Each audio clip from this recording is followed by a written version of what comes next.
Mango festival का दूसरा addition भरपूर जोशो व खरोश से जारी है।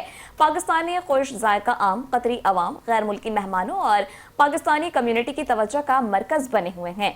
सफीर पाकिस्तान ने आम को सकाफती सफीर करार देकर तिजारती ताल्लुकात के फरोग की उम्मीद जाहिर की है। कतर में पाकिस्तानी आमों की खुशबू से सजा रंगारंग मेला अलहम्बा मैंगो फेस्टिवल का दूसरा एडिशन शानदार अंदाज में शुरू हो चुका है। सौक वाकिफ में सजने वाले इस मेले में सिंधड़ी, चौंसा, अनवर राठौर, सफ़ेद चौंसा समेत से ज़ायद 100 इकसाम पेश की जा रही हैं। इफ्तिताई तकरीब में मुख्तलिफ ममालिक के सुफरा, आला कतरी हुकाम और पाकिस्तानी कम्युनिटी ने भरपूर शिरकत की। फेस्टिवल में 25 से ज़ायद रेस्टोरेंट्स और स्टॉल्स पाकिस्तानी खाने और आम से बनी मसनूआत जैसे जूस, आइसक्रीम, केक और अचार भी पेश कर रहे हैं। सफीर Pakistan lieutenant general retired Mohammad Aamir ने तकरीब से खिताब करते हुए कहा कि आम पाकिस्तान के जायके, मेहमान नवाजी और सकाफती शनाख्त के नुमाइंदे हैं। ये फेस्टिवल 19 जुलाई तक जारी रहेगा और पाकिस्तान की ज़राई मसनूआत के फ़रोग़ और सकाफती तबादलों का अहम ज़रिया साबित होगा।